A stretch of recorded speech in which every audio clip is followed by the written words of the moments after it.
design bilateral partnerships to deal with this issue. So if countries of origin are concerned about fiscal subsidies of theirs going to workers who are going to destination countries, countries can sit down together and work out a way for the fiscal relationship to work better. Maybe for the country of destination or for the workers themselves to participate in the cost of their own education. But in an atmosphere of cooperation and trust and ex-ante agreements rather than ex-post punitive measures, such as stopping people from moving or taxing them. And the key in all of this is uniting different ministries to act. So if we're talking about creating bilateral partnerships for health worker movements in a way that does not drain the fiscus at the origin country, and this is an area where I'm working with the government of Germany right now to create such partnerships for Northern Africa. A big barrier is that the responsibility for designing partnerships like this often is scattered around a bunch of different ministries. If you're talking about health worker movement, it's the health ministry, and the labor ministry, and the education ministry, and the immigration ministry, and the foreign affairs ministry, and the development cooperation ministry, and if it's the origin, it's also the planning ministry. And often these people, the relevant people in all of these ministries, are not talking to each other. They have to create interministerial working groups that maybe never existed before to address these issues. Fundamentally, and here's where I'll close, this is about thinking differently. And I want to leave you with a tongue-in-cheek example that, like many tongue-in-cheek examples, really does contain what I think. Here is a woman leaving to go to work. Over the last 50 years, lots and lots of women in many countries did this. They left the kitchen, they went to workplaces to work outside the home. Suppose I were to describe this phenomenon as the rate of family abandonment. You would probably scoff at that and think it is idiotic to describe it in that way. Families are spending less time with these women, but it's a vastly more complex phenomenon than that. What about all the benefits to the woman? What about the benefits to her family? What about the social change that this embodies? You might prefer a more neutral term, a descriptive term, like the rate of female labor force participation, which is what economists generally call it, and that's what it is. So why would we describe skilled migration with a term like brain drain, which embodies this zero-sum assumption, this pessimism that it has to be something bad? Why not talk about skilled migration or skill flow? And that might open our minds and our thinking and our discussion to a kind of creative planning for a mobile world that we really need to do.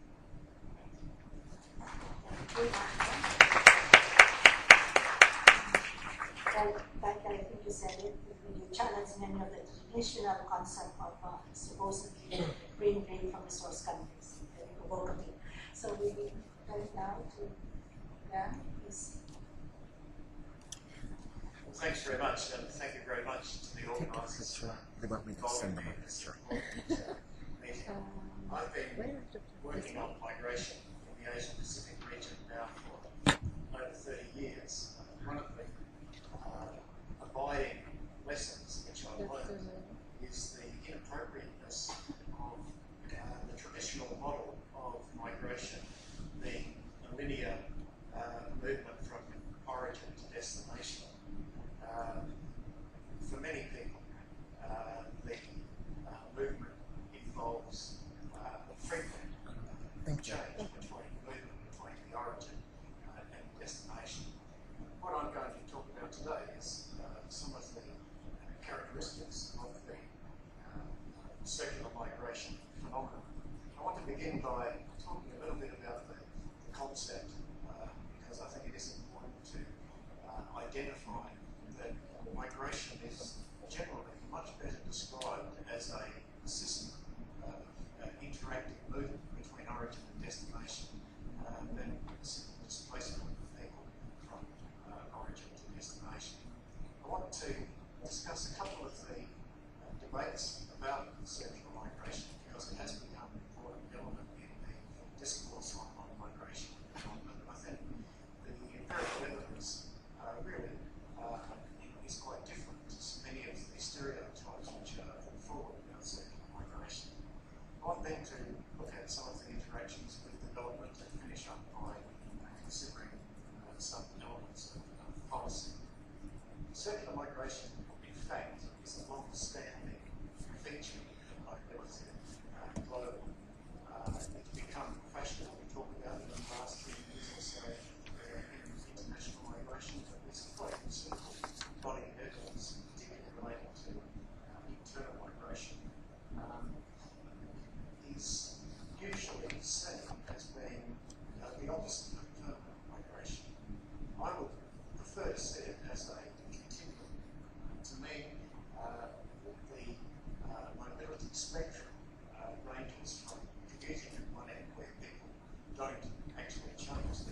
Australia, they've averaged over 6 trips in the last 5 years. So there is an enormous amount of mobility back to the homeland, in addition to the permanent returning group. But there's another group. What about people in China who visit Australia? Among returned migrants, people who've gone back, the average number of moves made to Australia since 1976. So they don't come to those ties with Australia. And among the Chinese, other Chinese residents who come to Australia, the average number of trips made by individuals is 4. So what we're seeing is a very complex interacting system, not a simple one-way south-north line. This to me is indicative of the entire system. It does offer, I believe, quite significant potential for influencing development in origin countries. Circular movement, whether it be internal or international, often involves moving from a low-income situation to a high-income situation, whether it be rural to urban, an internal level or a low-income to high-income. So it is very often in the situation where it's from an area of low development to high development. Some of the key issues really are, to what extent can people belong to more than one place? Can we make that conceptual link, which is so tied up with the nation state, that we believe that people must belong totally to a single country? It would involve a very, very significant cultural shift to undertake that. Circular migration has increased in significance, partly because of this massive improvement in transportation, which has lowered the costs and time taken to travel, which means that people can travel much more regularly back to the origin country. But I'm very interested in the extent to which they communicate with their home country. We recently made a study of about 1,000 Australians overseas, and what we found is that 75% of them make a phone call back to Australia at least once a week, or usually more frequently. 80% have an email contact back to Australia. So that really has made this quite significant change. There's a whole range of types of circular migration. One of the most common in Asia is contract labour migration, which is predominantly involving lower skilled groups. What I argue is that we need to take a wider view of circular migration than simply labour migration in lower skilled groups. I think particularly focusing on some of the skilled groups, the potential development impact can be greater.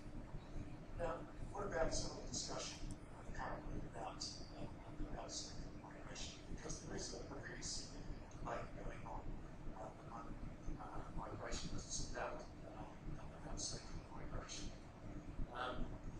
In the contemporary discourse, there's a considerable amount of evidence in Asia that circular migrants tend to send back higher levels of remittances on things being equal than permanent migrants, largely because they tend to live with their family in the place of origin, so that their commitment to the origin country is much greater.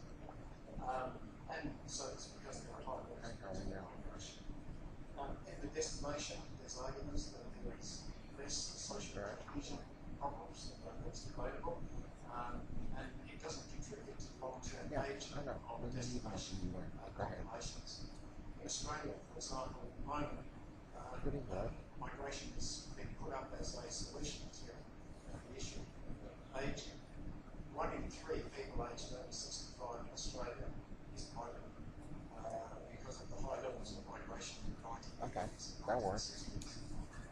And then I'm going to, I will do the decree in the morning, and then email it. The opposition comes from the denial of rights in many short-term migrants and circular migrants, the social costs of family separation, definitely. compliance issues with some circular migrants wishing to become permanent, and I think vulnerability in those groups. Definitely. I think one has to ask the question, and I think this is a crucial question. I To what will. extent are these I will. Thank you. And I'll talk to you. management of certain migration systems? To what extent are they intrinsic element in certain migration? So I've spoken over the years of research in Asia with literally thousands of people engaged in certain migration. And I'm absolutely convinced of a couple of things. Thank One you. is that it is a preferred strategy by many migrants. All right. It isn't seen by all migrants as the first stage towards temporary displacement, which is often used the term, there's nothing so permanent as a temporary migrant. No problem. And The reason why many temporary migrants become permanent migrants what happened? is often the great difficulty is that it's involved in circulation. I know I'm here. Closing borders, the difficulty. I know. Yeah. The reality is that Hello? there are both groups who do wish to move towards permanent Yes. migration and seek migration as a strategy. All right. Thank you. Right. So one of the misconceptions is that all seeking migrants eventually want to become permanent migrants. All right. Another Thank suggestion you. is that the economic impact, the social impact is crucial. All right. In fact, Bye-bye. studies I'll talk to you tomorrow. that there can be quite Bye-bye. substantial economic impacts in origin. All right. And All right. Thank you. these groups Thank you very much. believe that Bye-bye. many of these migrants have Bye. wages.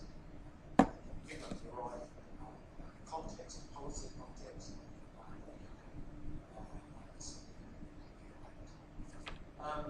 just summarising some of the advantages of circular migration, that it really allows people to maximise their income by having a range of income-earning strategies, by deploying family members in other countries, by earning in a high-income country and spending in a low-income country and maximise the benefit of those earnings.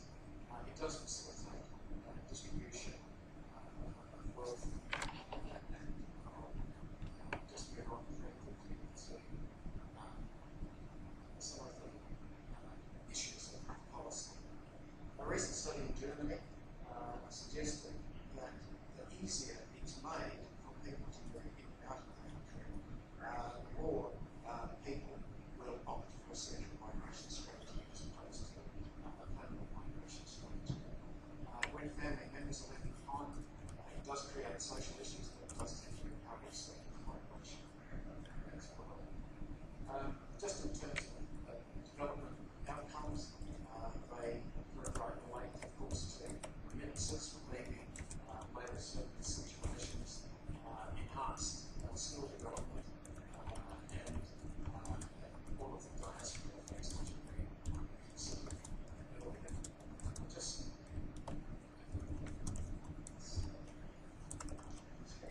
I'll just wrap up one or two sentences. In terms of policy, I believe quite strongly that in the rapidly globalising world, countries which are going to maximise the benefits of migration, both origin and destination countries, have to offer a choice of a mix of permanent and temporary strategies for migrants, partly because of the differential benefits which they produce for those origin and destination countries, but partly too because they, I think, protect the rights of the migrants who are there. Thank you very much to the two panelists for keeping within their allotted time. So we have time for open forum, maybe 10 minutes. Can we maybe 3 to 4 questions? So please identify yourself, make your comments or your questions brief, so our panelists can respond to them. So please, anybody, comments or questions?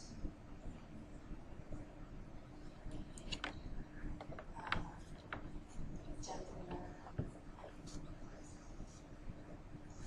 Okay. Please identify yourself. Thank you.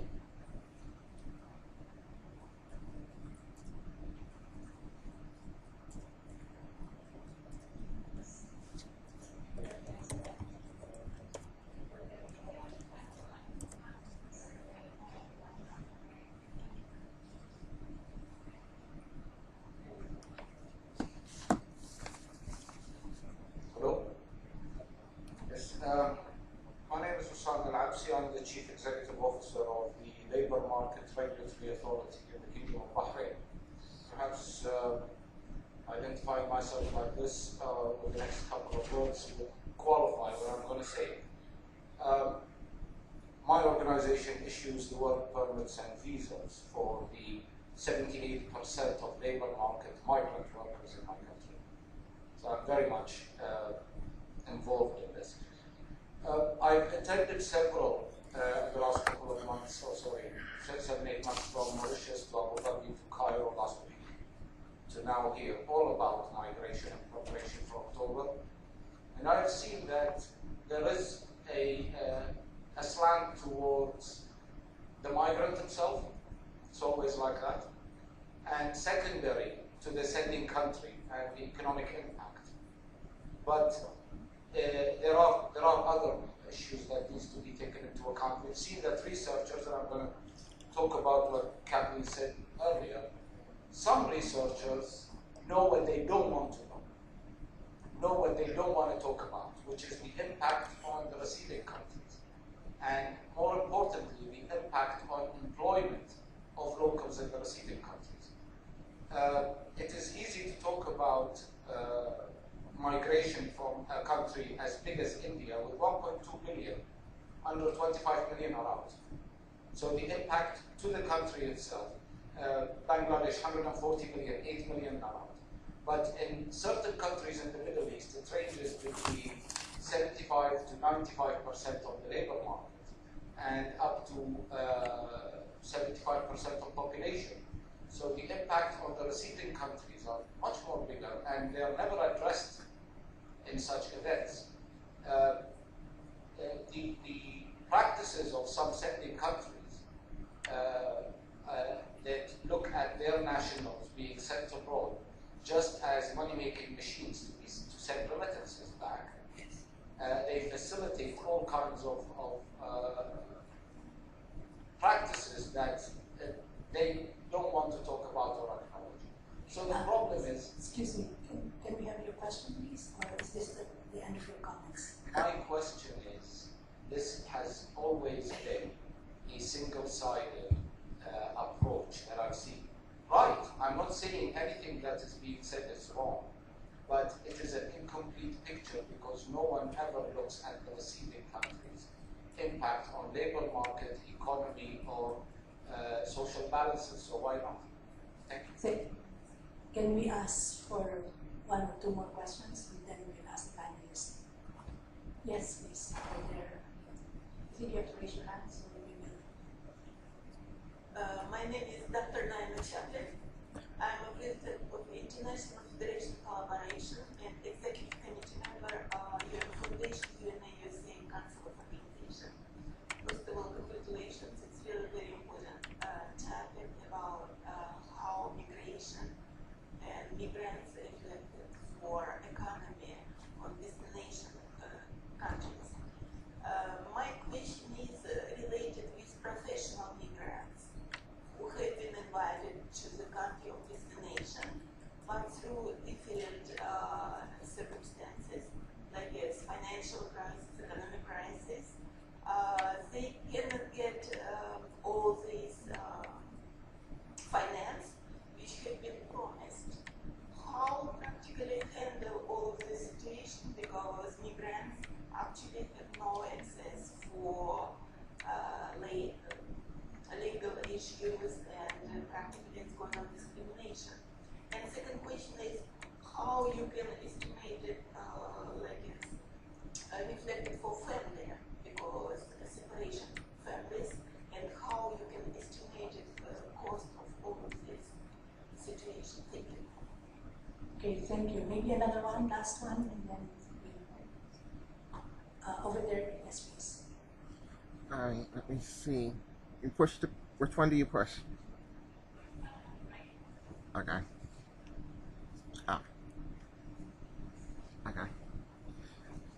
My question would be, I'm Brandon Jones. I have a couple of functions. I'm the CEO and founder of the U.S. Foreign Support, and I serve as the Commissioner for Bars and head of the delegation for the Office of the Commissioner for Bars, an IGL. And my question would be on how do you see migration today compared to the last 3 years, and what is the age groups that usually tend to go through the process of migration? Thank you. So, Michael or Grant, anyone?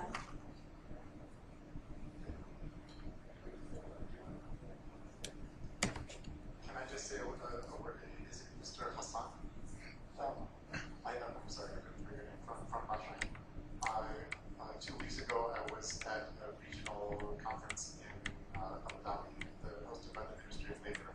For that conference, they asked me to review the websites, and unfortunately only the English language websites, because I don't speak Arabic, of all of the policy research institutions in GCC countries, looking for studies of the economic impact of migration, either at the destination or at the origin, or on the migrants themselves. I was able to find only 10 ratings of any kind in English that even mentioned the subject, and only maybe 3 of them I qualify as a systematic overview of the subject. So that suggests to me a couple of things. First of all, that you are absolutely right that this is an understudied issue. I would also assert that even the impact at the origin, we're talking about Gulf migration, is not very steady, but definitely the impact on Gulf countries themselves is not steady.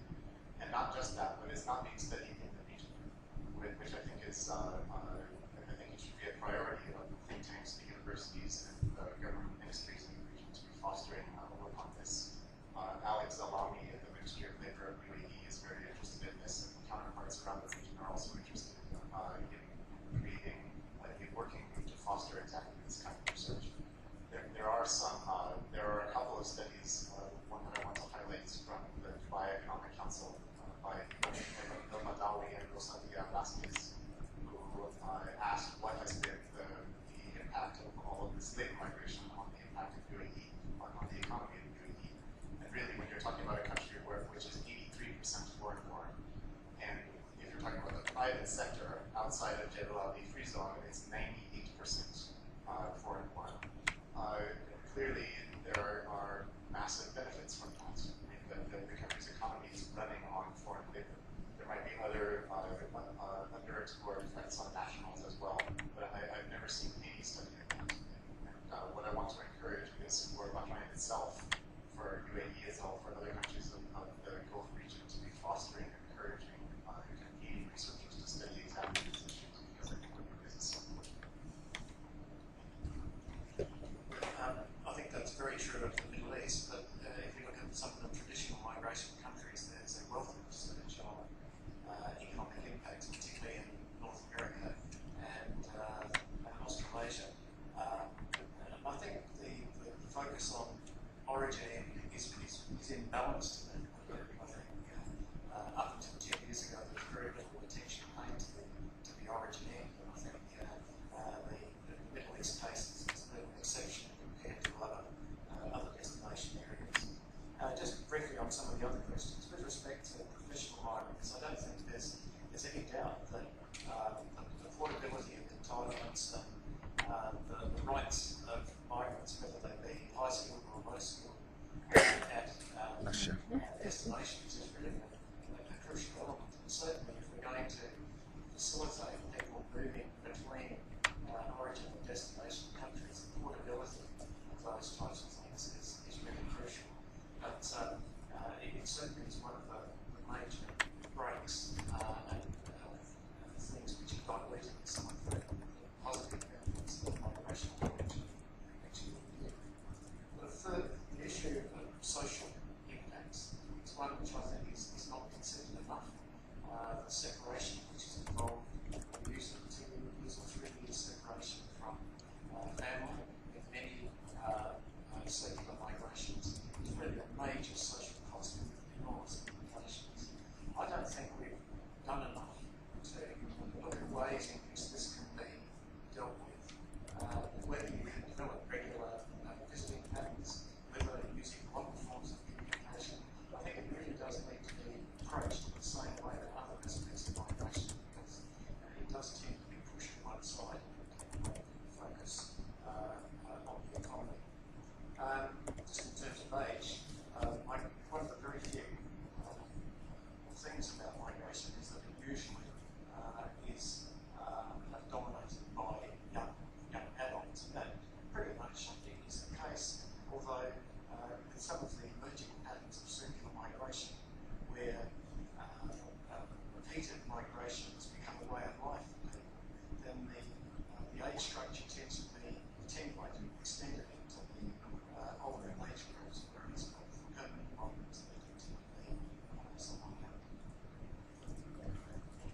going to shift gears a little bit now and talk about some of the sort of new challenges, or I should say challenges that are sort of newly arrived on the policy agenda, because some of them have certainly been around for a very long time, but are getting new or renewed attention in the policy sphere these days. And to chair that panel, we have Michelle Klein-Solomon, who is the permanent observer of the International Organization for Migration at the United Nations.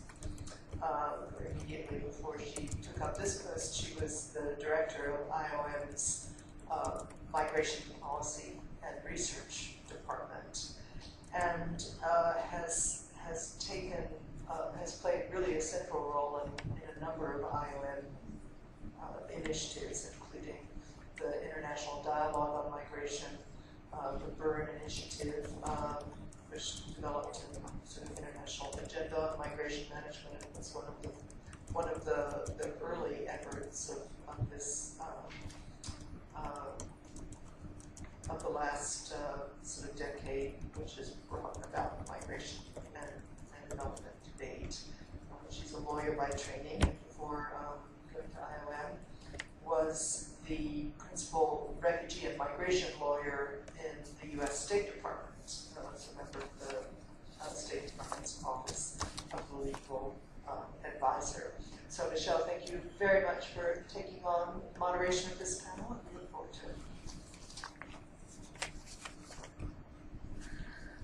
Thank you very much, Kathleen. It's a pleasure to be here this afternoon.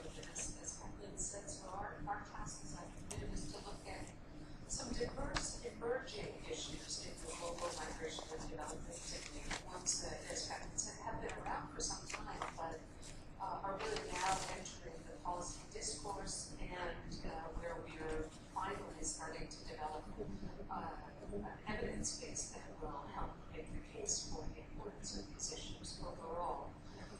I am joined on the podium this afternoon by three speakers. I just noticed that we have something in common. No? I just noticed by reviewing all the bios that we have something very important in common. We are all affiliated with Georgetown University in one capacity or another. And I don't know if that was deliberate on the part of the organizers, but it just so happens. I'm affiliated with Georgetown University. It's a pleasure to share the podium with the three of you. First to my immediate right is Dobalina Phoenix, who's a Senior Policy Officer, Policy Analyst at the Migration Policy Institute, now based in Manila, where she manages NPI's work on the Asia-Pacific region.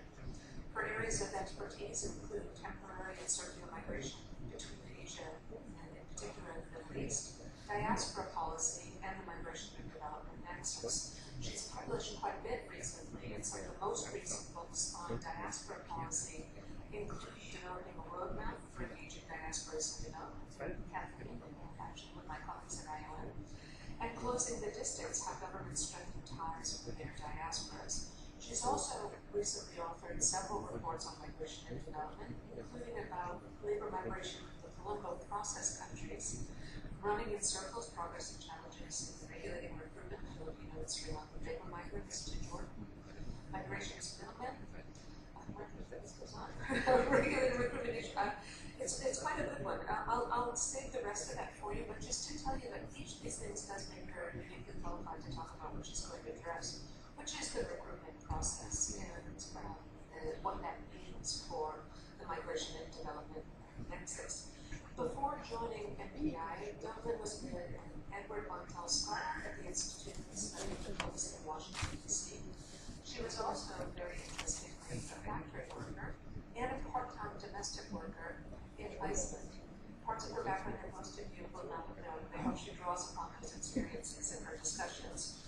She's also worked as a research officer for IOM, and as a consultant to the World Bank. She holds a master's in foreign service with honors from Georgetown University, where she concentrated in international development, and a bachelor's degree in political science from the University of the Philippines. Let me turn to Dublin introductions, and the others will when we have your presentation. So the first set of policy issues that we'll be looking at now is in relation to recruitment and particular its implications for migration. Joel, if you have another thing. Thank you, Michelle. One of the ways to maximize the benefits of migration development is looking into one particular aspect of reducing costs. And I think that we've done quite a lot of research on the cost of migration. And one research area is how do you actually make sure that migrants don't pay or pay only what is necessary so that they could finance their food abroad. I say that because various research have shown in many, many different countries that when it comes to allocating resources for migration, migrants are the best. In other words, they actually spend how they think their money should be spent, whether it will be in shelter, in clothing, in food, and if there's excess of that, they would spend it in investing in businesses. And the challenge for policymakers when you think about migration and development is how do you enable migrants to keep as much of the money that they earn? And research has shown that one of the biggest costs of migrants is actually recruitment costs. And recruitment costs can be very, very high. We've mentioned remittances early in this session, and Ilbrada talked about it in that. But what's really interesting is that in some corridors, for instance, in Asia, Middle East, recruitment costs are actually much, much higher than remittance costs. Just to give you an example, one of the least costly corridors is actually South Asian, in terms of remittance costs, South Asian to the Middle East, meaning it costs very less to send remittances from the Middle East to South Asia. The least costly corridor is from the UAE to Pakistan. But if you think about recruitment costs, if you are a Pakistani and you wanted to go to the UAE, you would pay, according to various research, between $2,000 to $3,000 to finance your migration. And that is generally about a year's worth of salary to get a 3-year contract. That's an astronomical, it's an amazing amount of money that even, I think all of us were questioning if we're actually going to spend that much. And so recruitment is really an important issue. We also know that recruitment-related problems happens in all destinations. We've heard a lot about recruitment problems in the Middle East, but it's not just in the Middle East. In all destinations, in all skill levels. So, for instance, research has shown that Chinese nurses who are going to Australia or the UK would pay around $4,000 to $10,000 to get a nursing position in the UK, mainland bribes. But it is also known among field studies that most of the problems are pertaining to low-skilled workers in particular sectors, such as domestic work, fishing, construction, garments, and agriculture. And so these are the key areas that we should be thinking about very closely when you think about recruitment-related problems. Domestic workers are particularly vulnerable because they actually work in homes, and destination governments, no matter how much they try, are found wanting in terms of monitoring these workers. So they're the most vulnerable among workers. We know that. We also know that the problem when it comes to recruitment is not just a matter of the fact that migrants don't know what they're getting into. Yes, in many cases it's about information asymmetry. In many cases, migrants are leaving their countries of origin without an idea of what are their proper recruitment procedures, what are the proper fees that have to be paid. But my research have shown, and other researchers also have documented, that in many cases migrants actually know what they're getting into.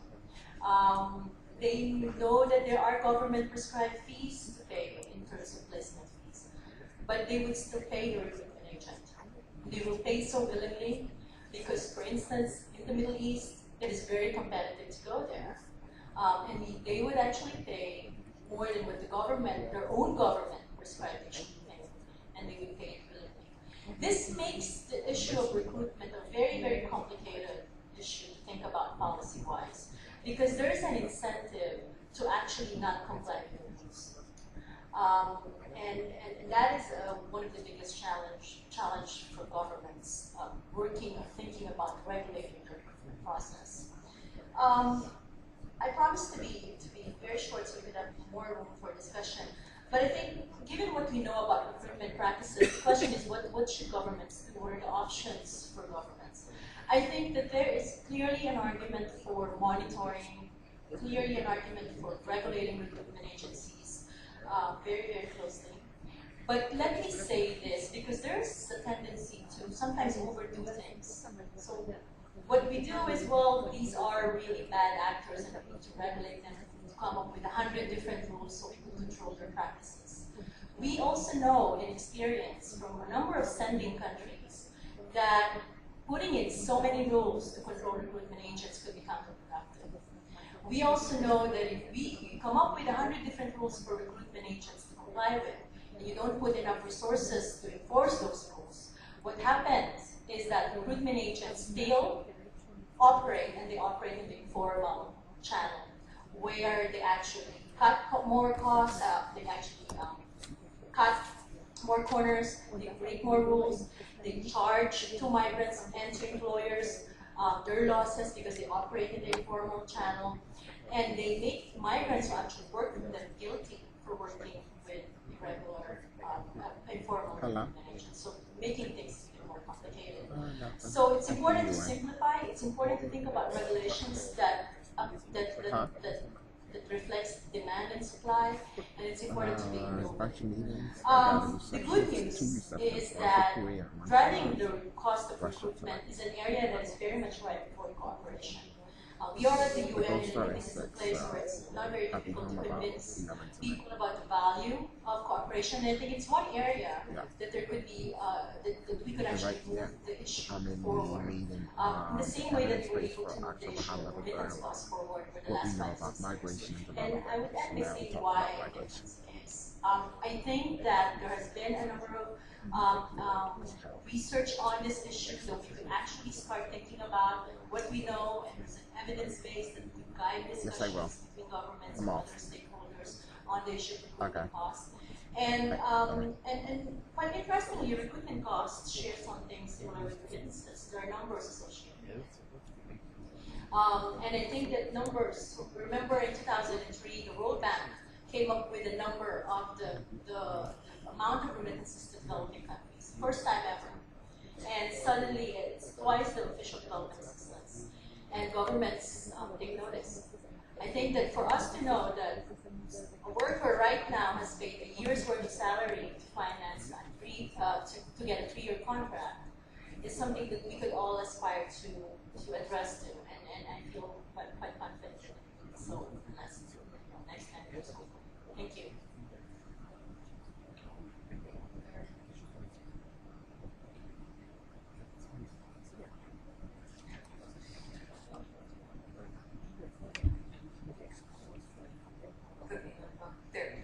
Thank you very much, Dogal. And I think your last point is a particularly important one for us to reflect on. We did hear Dylan from the World Bank talking about the tremendous gains that there have been in the reduction of remittance costs over the last 5 or so years. Very measurable gains with direct benefits to migrants and their families.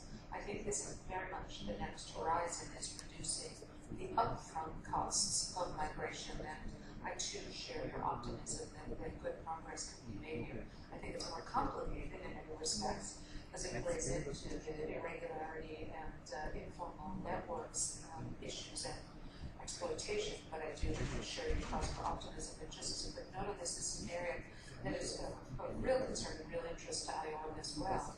And we are working with quite a few people in this room and beyond to look at how, as an international organization, we can help the effort to improve recruitment practices, particularly looking at working with the private sector and employers in particular to clean up their behavior and effectively create almost a good housekeeping stamp of approval for employers that really all the way down the supply chain recruit ethically. So I think we're going to see a lot of movement in this area in the next few years. This is definitely a space to watch. Thank you very much, Dover. I look forward to the discussion on this issue. Our next speaker is Doug Lewin, on my far left. He is the director of the Center for Migration Studies here in New York, and has been since September of 2011. Before that, he was with MPI, where he served as the vice president for programs, and he coordinated MPI's programs on a whole range of issues, but wrote in particular about immigration, labor, and refugee policy matters. Before his stint at MPI, he was for 16 years at the Catholic Legal Immigration Network Clinic, including 15 years as its executive director. Clinic is a subsidiary of the U.S. Conference of Catholic Bishops. It's a public interest legal corporation that supports a national network of 215 charitable legal programs for immigrants. For those of you who are not familiar with its work or Don's achievements there, it is absolutely worth taking a look at. It is really quite extraordinary what he and his colleague do on behalf of different immigrant groups in the U.S. In addition to those affiliations, he is also and has been an associate fellow at the Woodstock Theological Center, where he co-directed their Theology of Migration project. He's been affiliated with the American Bar Association's Commission on Immigration, Council on Foreign Relations, Immigration Task Force, Board of Directors of the Jesuit Refugee Services, Board of Capital Area Immigrant Rights Coalition. The list goes on and on. Let me stop there and invite Don to speak. He's going to be talking today about the protection of rights and how that affects whether and how rights are protected and the implications for development. Thank you very much for being on the floor. Thank you, Michelle. I appreciate it.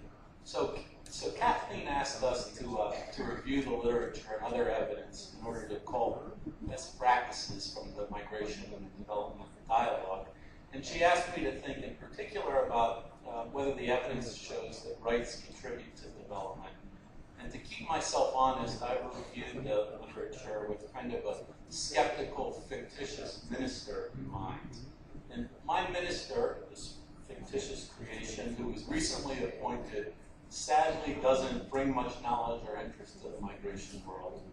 He's more of a high finance person, kind of keeping with his administration's economic goals and recovering from the global downturn. And he's not thrilled that he has to participate in the upcoming UN high-level dialogue on migration, I gotta tell you. He's not sure even what development means in the context of migration and development, this dialogue that he also hears something about. But he thinks it must mean the economic development of his own nation. What else could it mean? And he knows that this much, that his nation's economy can benefit from having certain kind of foreign workers. And in fact, it does benefit from having those workers. But he's also irritated that these pesky civil society groups have been criticizing his ministry for not doing more to extend rights and benefits to immigrants. And he wonders, why should they? Immigrants aren't citizens, and obviously they're earning a lot more in his country than they would have if they stayed at home, or they would have returned home, right? And he thinks that any time some interest groups want something these days, they slap that word rights on it, or human rights on it, as if by calling something a right, that's the end of the discussion. And he wonders, what do rights have to do with economic development anyway? And that's actually the question that Minister Kathleen Newland asked me to think about and to write about for this conference. And I'm thinking about, of course, economic development measured in the traditional ways, and thinking about the widely recognized migration-related inputs to development, whether in the form of financial remittances or foreign direct investment or diaspora-funded relief and development projects, or the transfer of human or social capital or technology or knowledge, whatever. And I'm opting for a narrower sense of development than human development in order to avoid semantic claims about human rights and human development. Of course, socioeconomic rights advance human well-being, civil rights enlarge people's freedoms, political rights expand opportunities. Yet my fictitious minister is going to dismiss that kind of a paper as a circular paper, with circular arguments in it. That said, I'd like to concede, not speaking for my minister right now, up front, that you don't need to argue for human rights in instrumental terms. That is, because they advance development. Slavery or human trafficking would be abhorrent even if they proved to be superior development tools. Yet it probably is true that states would be more likely to safeguard and extend rights if they were seen to bring other goods or socioeconomic benefits to their societies. And UN entities and member states consistently claim that rights and development reinforce each other to the benefit of all of the stakeholders in the migration process. So what does it mean to claim that rights further economic development? Where's the evidence for that claim? Well, it could mean several things, but among others, it might mean that affording or respecting the rights of nationals in migrant sending states, that's origin countries, increases development inputs to those states, including from expatriates and diaspora groups. That's the first thing it could mean. Or it might mean that respect for migrant rights in receiving states enhances migration-related development in sending states. Or it might mean that respect for migrant rights in receiving states advances the development of those states. So let me piece together the evidence, which is surprisingly thin, thinner than one might want if you're a human rights activist, on all three questions. First, does respect for rights in migrant sending states, and obviously we're not talking about migrant rights here, right? But respect for rights in migrant sending states enhance development inputs to those states. I think you can safely say, and there's a literature out there, that rights matter for some investors and not entirely for altruistic reasons. Investors want social stability, they want a well-educated workforce, and they don't want negative publicity. This has been shown repeatedly. And rights can enhance political stability, decrease audience costs, that is, bad publicity, and help to build human capital. A study of non-OECD nations from 1980 to 2003, for example, found that nations that upheld personal integrity rights attracted higher levels of foreign direct investment. The study compared net foreign direct investment inflows as a percentage of GDP to human rights performance. Similarly, strong corporate human rights practices reduce the risk of lawsuits, regulatory enforcement, and reputation damage. And investors increasingly have the tools, if they're interested in making investment decisions along these lines, the tools to evaluate human rights considerations. And these tools increasingly allow them to learn about, for example, the treatment of migrants in corporate supply chains, the recruitment fees charged to migrant workers, and whether guest workers are safely returning home. Also, it may be that expatriates and diaspora groups are more sensitive to rights violations because they know the local scene and because some of the diaspora investments occur through circular and return migration and thus require personal exposure to human rights conditions. Rights also, I think you can say, matter in establishing some of the fundamental conditions that underlie and facilitate development, like well-functioning public institutions, successful educational systems, a commitment to gender equality, an open business environment. Let's take the example of the rule of law. Rule of law indices call for transparent laws that protect fundamental rights, including property rights, commercial activity, and personal security.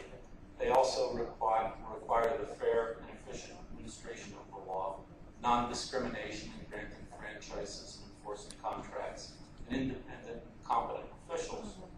The World Bank's Doing Business indicators highlight similar conditions, including respect for rights that promote investment. As my fellow participants, I think, have all argued at different times, if corrupt officials can demand bribes or recruitment agencies can charge excessive fees, these monies can't be used for development. You know, it's curious to me in reading the literature that the promotion of rights hasn't emerged as a pillar of diaspora development, or at least in these conversations. It's a very curious thing. And yet, diaspora development initiatives have involved peacemaking, reconciliation, democratic transition efforts in home or ancestral states.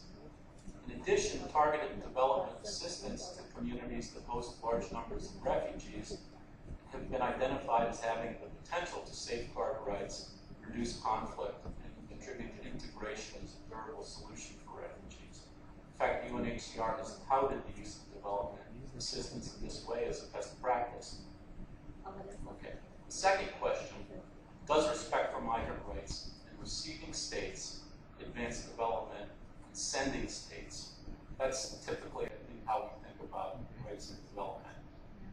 The dialogue highlights the development contributions of immigrants to their states of origin or ancestry in all the ways that we know and have discussed. The question is whether respect for rights allows or enhances these contributions.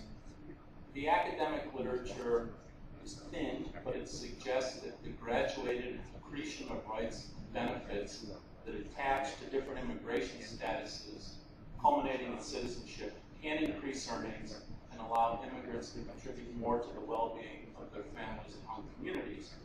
In contrast, unauthorized immigrants earn less, suffer wage theft, and work heavily in industries and occupations with rampant labor standards violations. They also have more limited access to social networks and compete in better paying jobs. As a consequence, they have less potential to remit monies, less ability to extend the benefits of circular migration to their home communities. They contribute to sending states, but not as much as they could contribute if they were afforded full rights and responsibilities of citizenship. However, but both conceptual papers and longitudinal studies of legalized persons, particularly in the U.S., find that over time, new citizens, of course, lose their connections with their home communities and contribute less than, say, circular migrants would. However, ideas, education skills, and training may be acquired over a longer time frame of legal status. And these kinds of remittances, and this is pure speculation, may start later and continue longer, or at least be on a different timeline in financial remittances. There's also literature, and I think it's a controversial argument, that high-income nations often face a political trade-off between extending rights to migrants and setting immigrant admission levels. This is particularly the case, the argument grows, with rights that are costly, like health benefits. Of course, we're seeing some pushback in the U.S. immigration debate now on extended health benefits and unauthorized. Thus, affording certain rights or benefits to immigrants may allow them to contribute more to the development of their home communities, but by this argument, it may also result in fewer admissions, and the fewer workers, the less development potential. That's the argument. A slightly different issue is whether migration furthers rights in sending countries through social remittances or in other ways. For example, does migration contribute to gender equality in sending states? The ability of women to access different jobs and to assume a broader range of roles in receiving communities can improve their socioeconomic status and thus potentially increase development inputs. However, migration does not invariably lead to the adoption and transmission of more progressive social norms by diaspora groups or by returning migrants. It depends in part on which groups and whom diasporas are investing in. Social remittances can include more expansive ideas about the role of women in the workplace, family life, and the public sector. However, some studies show that migration can also lead to stricter adherence to traditional gender roles and arrangements. The final question, does respect for migrant rights in receiving states contribute to the development and receiving states? We know that migrant receiving states have adopted widely divergent practices related to extending rights to migrant laborers. Very few developed nations extend full citizenship rights to non-citizens, and even less have ratified the migrant workers convention. And the economies of some states that provide minimal rights to guest workers have grown dramatically over several decades. There are questions as to whether the situation in these countries is sustainable economically or socially. However, it also remains an open question whether these states would have advanced economically to a greater degree if they had offered a modicum of rights to their immigrant laborers. On the other hand, the last major U.S. legalization program demonstrate that legal status and the accompanying rights can lead to increased wages, improved working conditions, and the activation of human capital by the legalized migrants. Of course, higher skilled and earning employees contribute more in tax revenues, job creation, entrepreneurship, and economic growth.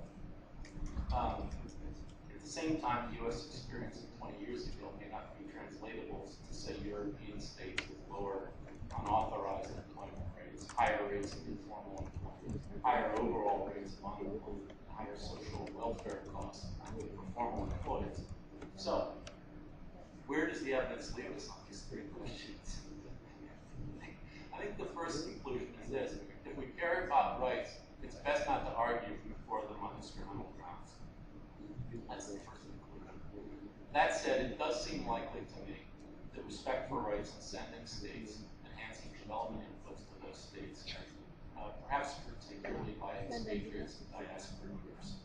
In addition, rights are integral to the rule of law, to gender equality, and other development fundamentals. In this way, they may enhance development. Conversely, targeted development assistance in refugee or repatriation situations can safeguard rights and promote integration. Respect for migrant rights in receiving states increases the well-being of immigrants and their potential to contribute to the development of their communities of origin. Yet receiving states may also face political trade-offs between extending the rights and setting mission levels. Economically prosperous states have adopted widely convergent practices related to migrant rights. However, there is evidence that extending rights of migrants to regularization programs can lead to increases in wages and investments in human capital.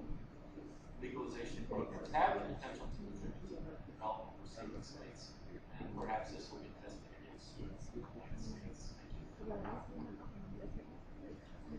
Thank you very much. It's a fascinating question, and you're certainly right, it hasn't been sufficiently explored. I hope that this will serve as impetus to do that, to break down the question more specifically. Minister Newland, are you persuaded? Thank you very much, Don. This is really something where we're working on this. We need to do a lot more work. It's an important question. Thank you very much. The third and final speaker on our panel will be Susan Martin. She holds the Donald G. Hertzberg Chair in International Migration and serves as the Director of the Institute for the Study of International Migration in the School of Foreign Service at Georgetown University. She previously served as the Executive Director of the U.S. Commission on Immigration Reform, which was established by legislation to advise Congress and the President on U.S. immigration and refugee policy. Prior to joining the Commission's staff, Susan was the Director of Research and Programs at the Refugee Policy Group, a Washington-based Center for Analysis of U.S. and International Refugee Policy Programs. She was also Assistant Professor at American Studies Department of Brandeis University and Lecturer in the History of American Civilization Department at the University of Pennsylvania. Susan publishes a lot. I'll just recite for you some of the most recent ones, and I recommend quite a few of the publications to you. The most recent one is A Nation of Immigrants, the Migration Displacement Nexus. Excuse me, that's a separate one. Nation of Immigrants is the historical one. Thank you, which is a really interesting historical study. Before that, the Migration Displacement Nexus, Patterns, Processes, and Policies. Managing Migration for the Promise of Population. Mexico-U.S. Migration Management, a Binational Approach, and Refugee Women. Susan has her master's and PhD from the University of Pennsylvania and her BA from Douglas College, Cambridge University. She's past president of the International Association for the Study of Forced Migration and serves on the U.S. Comptroller General's Advisory Board, the Academic Advisory Board of Government, and the Voice of the Advocacy Project in DARA U.S. Susan's going to be speaking today about a subject that comes in and out of the news, the relationship between climate change and migration, and especially its implications for development. This is also an area that's of direct concern to me. We look forward very much to hearing Susan's views. We worked quite closely on this question and rely on her expertise and research very much. Susan, you have the floor. Thank you very much, Michelle. The literature on the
trends that we're already seeing and projecting we see in the future. The first consensus item in the literature is that environmental change is but one of many factors that cause people to move. That you have to see environmental factors in the context of economic, social, demographic, political changes that are also influencing people's decisions to migrate or decisions of households and communities to migrate. And that often environmental change is not the immediate trigger for migration. It operates through other mechanisms, particularly loss of livelihood as a result of environmental damage or loss of habitat, the inability to physically live within one's own community. As a result, it's very difficult to single out environmental factors as a primary cause of migration, even though it's definitely in the mix. In the context, though, of climate change, where the projections are for quite serious environmental changes to occur in the years ahead, there's been a greater attempt to try to really determine just where the environment fits into this complex set of factors. And it appears that there are likely to be 4 pathways through which climate change may increase migration on its own or through other pathways. 2 of them we refer to as slow onset processes. These are rising sea levels and increased salinization of areas in delta regions of places all over the world. And then also increased drought and desertification in other locations. Some countries will likely experience both.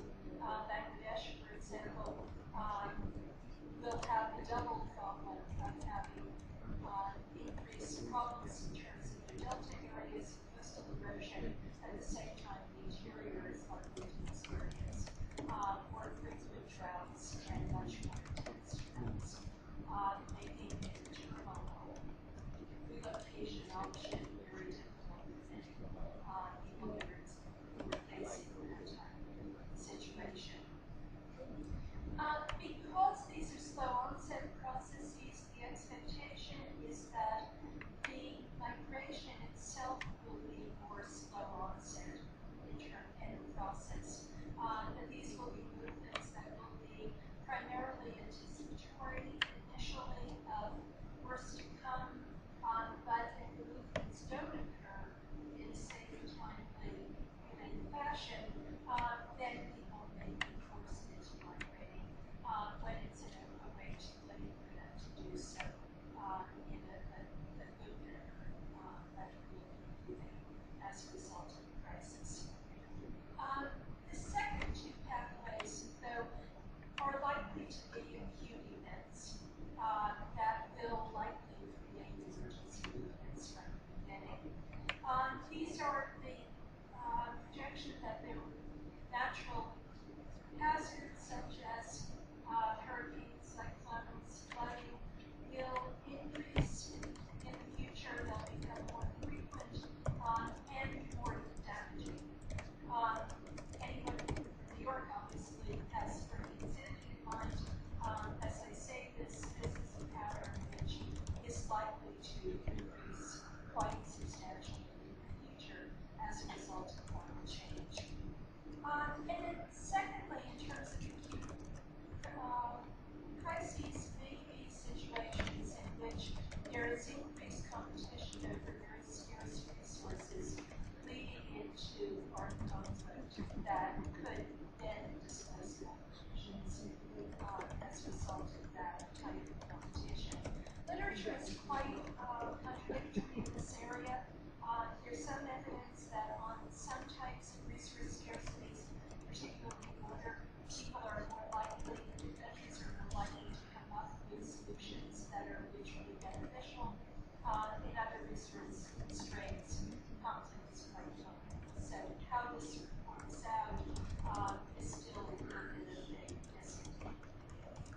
But in these cases, we can expect to have high levels of displacement, often for temporary periods until people are able to get back home.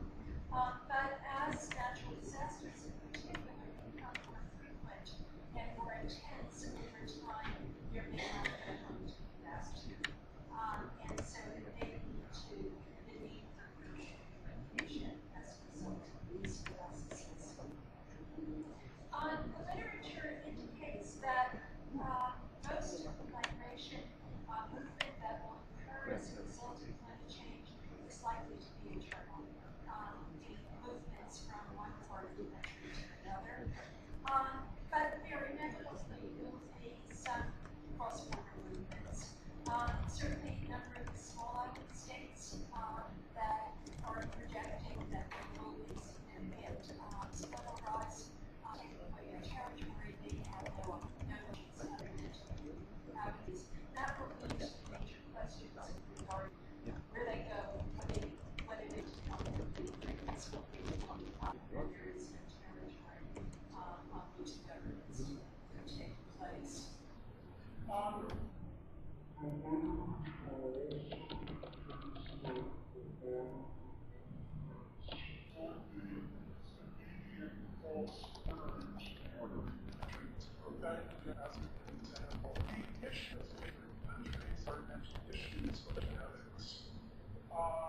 And for the findings of the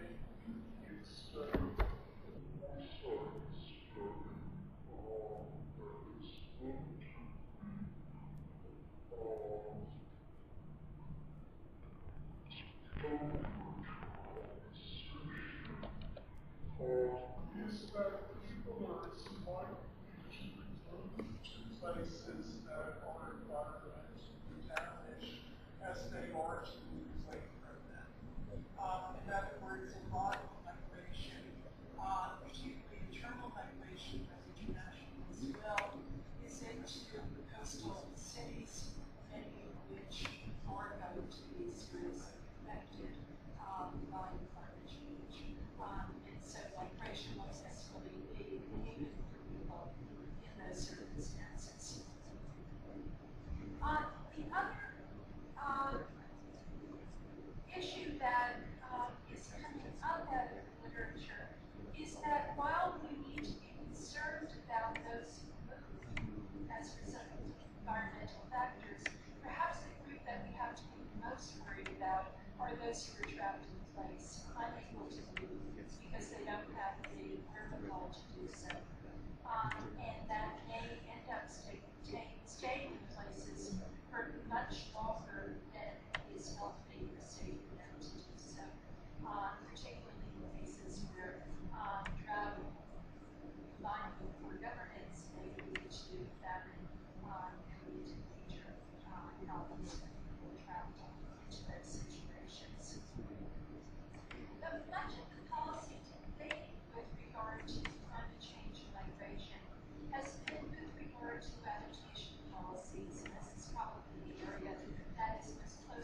to be able to help people to respond to recurrent natural hazards, and also to conflict mediation strategies to have a place ways of dealing ahead of time with likely competition over resources. So those things will help take place. But there's been a growing recognition that migration is itself an adaptation strategy that should be seen as part of the adaptation planning process for governments that are thinking about how to respond to the changes brought by environmental issues. Now, ideally, migration will lead to improved situations for those who move in. Unfortunately, some of the research, very recent research, is showing on a more empirical basis that that isn't always the case. That in fact, although some people do improve their situation on migration, for others it's a pure survival strategy. It keeps them alive when there's not rainfall, when there are no crops to harvest, but it doesn't improve their situation, just surviving. And even more importantly, there are categories of those who move as a result of environmental problems who are worse off after moving than they were beforehand. This is an issue we've seen very much in the context of migration as a result of development projects that displace large numbers of people. There's a lot of evidence that when people are forced to relocate as a result of building dams or gentrification projects or other things of that sort, that a large segment of those who relocate are worse off economically, socially, culturally, after having migrated than they are as was prior to relocating. So the policy issue, of course, then is to try to identify adaptation strategies in this context that facilitate the most positive and beneficial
you very much, Susan.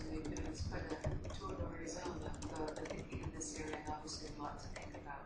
We have a couple of minutes, if I could open up the floor, questions and comments. I see Minna from UNCTAD and from the floor. Thank you very much, Michelle. I wanted to thank the panelists for their insightful presentation and of course their track record.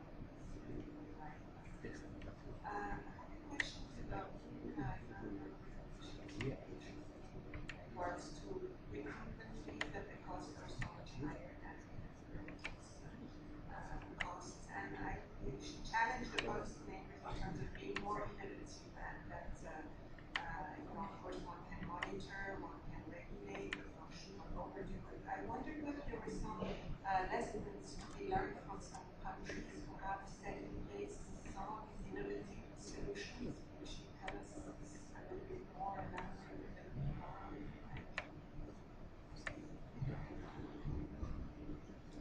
I'd like to take a couple of questions and comments first. Christina.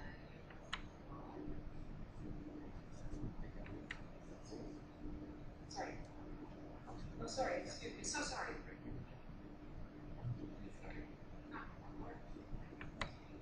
So I guess it's more of a comment than a question. I was listening to presentations this morning. I'm glad to say one of both sides, Asian countries as well.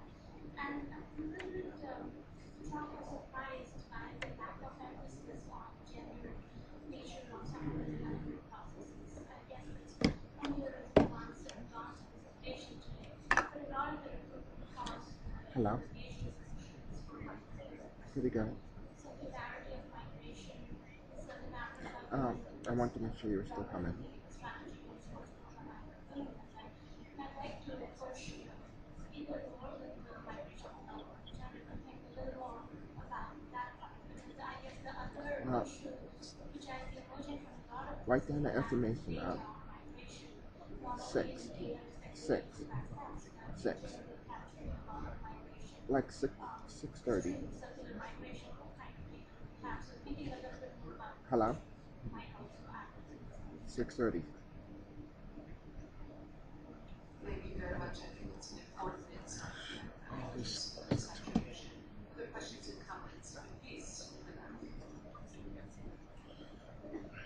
Thank you, Michelle, and also from my side, a big thanks to all the panelists for the inspiring and thought-provoking presentations. I'm Lisa from the International Economic Migration Commission. Among other things, we are momentarily coordinating civil society engagement in the high-level dialogue together with the 31-member steering committee.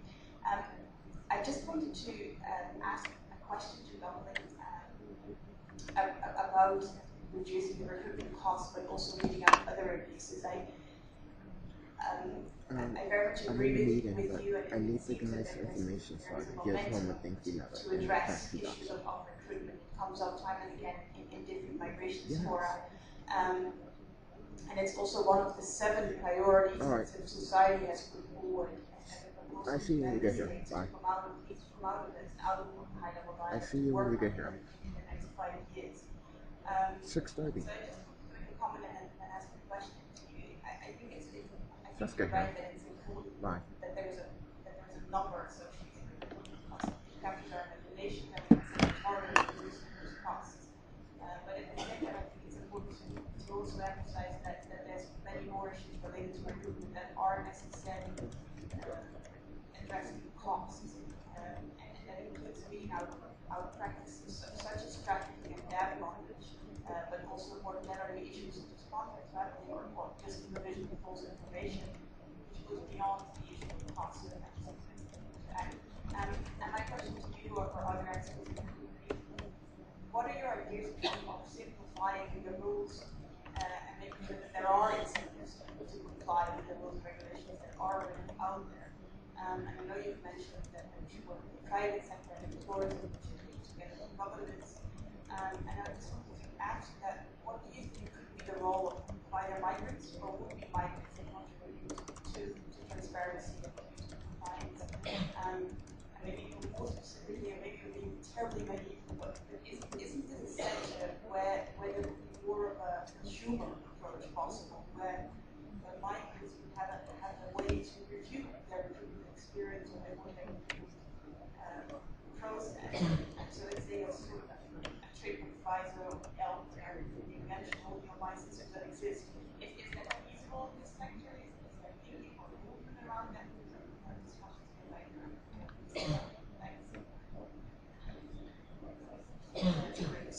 questions and comments, please. Thank you very much. Any other questions or comments from the floor before I go back to our panelists on the responses? I don't see any. Let me turn to Dylan first. Thank you for the questions.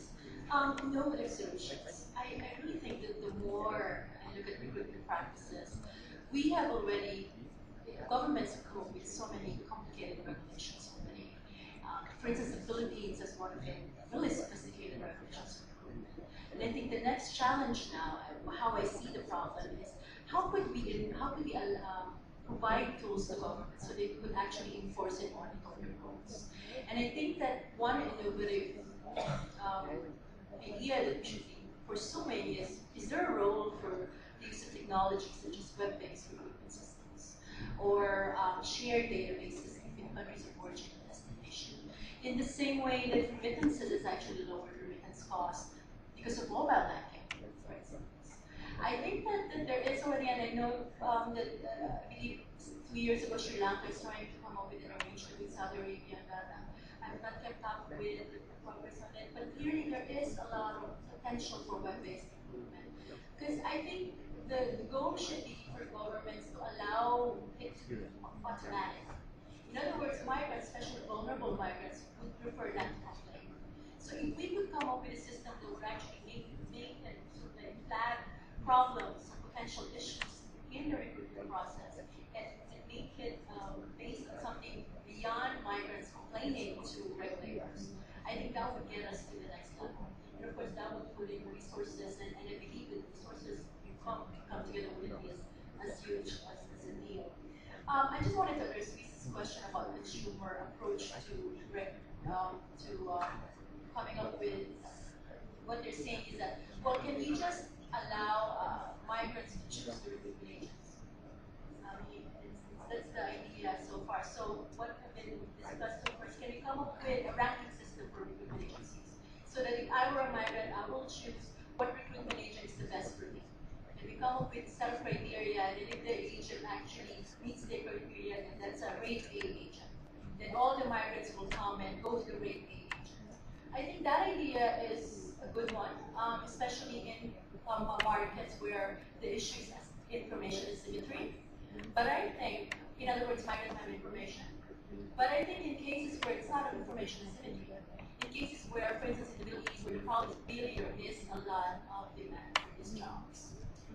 In other words, migrants know what they're getting, and they're still going to go to the bad recruitment agents simply because the bad recruitment agents have the insight. And that has been the case, as you can see, in South Asia. That has been the case in many places in Southeast Asia, where agents continue to have access to migrants because they happen to have the visa that will get you to the other country. So I think we should be very careful when we attribute things that would work here or things that would work in markets like what we have to markets where there is extreme competition for jobs, where it involves workers that are very low skilled, workers that are desperate, workers that actually are willing to spend $2,000, $3,000, $4,000 for a job that would get them $500, $400, $300 a month.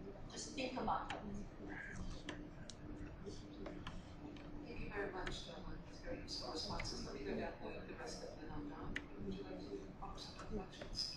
I don't think any of those comments are about the topic so much, but I do want to associate this with the comment on kind of the lack of the need for more research on the kind of gender nature of development and rights. Certainly, I think what you find in the literature is that women are more vulnerable to rights violations at every stage of the migration process. They're more vulnerable to pressure, to kind of fall back in traditional gender arrangements, given kind of the uncertainty of migration, and that they're also absolutely crucial in terms of their development inputs. So I think it's an argument for more research. Certainly, the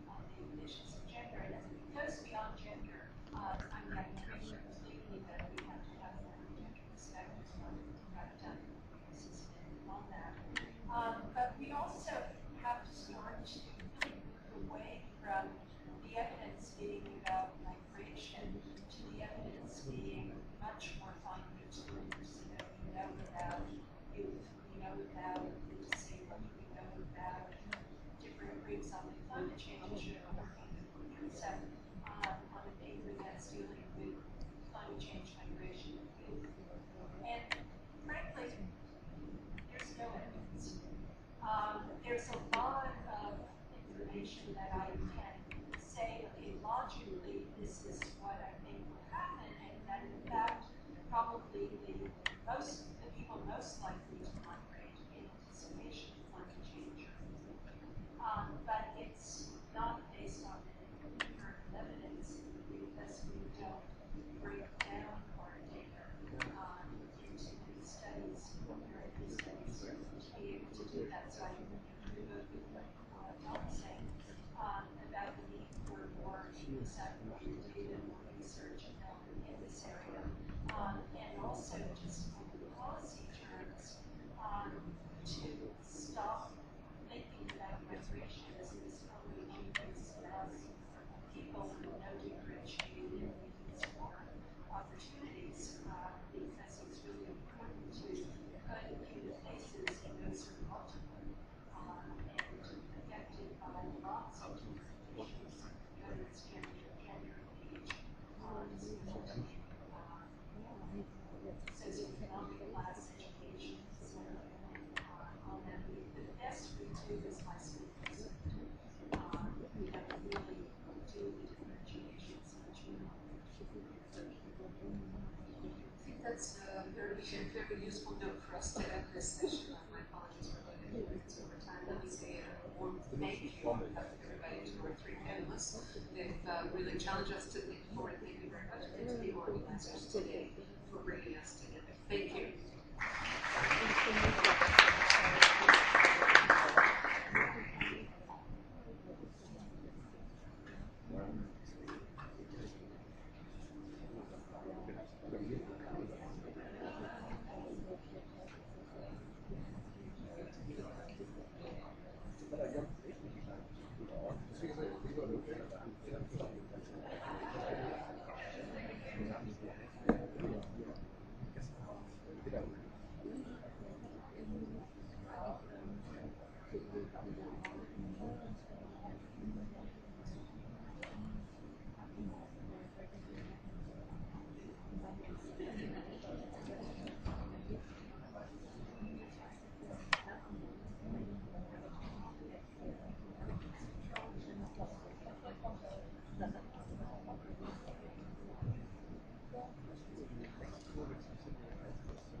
It would be invidious to the wonderful speakers we've had throughout the day to say that we were saving the best for last. So I can't say that, but I can say that with that we are pivoting again to a slightly different framework for this final discussion of the day.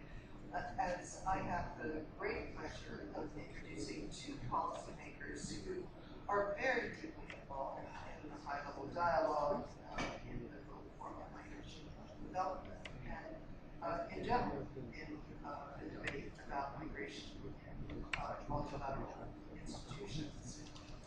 Rita Lundgren is the State Secretary for Migration and Asylum Policy in the Ministry of Justice in Sweden. Earlier, she was the political advisor to the Minister for Migration and Asylum Policy. A lawyer by training, her experiences include a stint as rapporteur for the Aliens Appeal Court in Sweden. She's had long exposure to migration issues.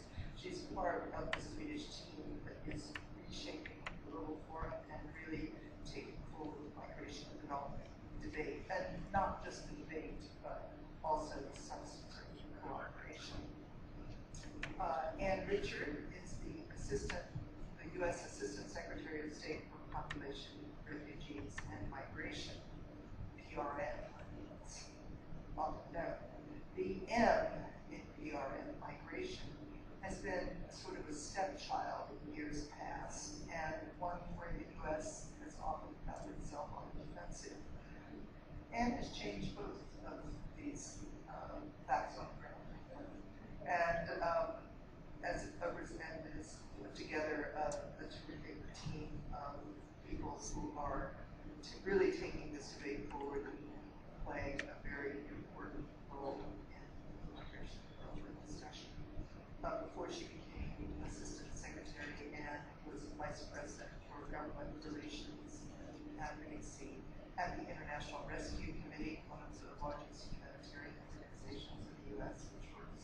complicity with refugees and other more vulnerable people.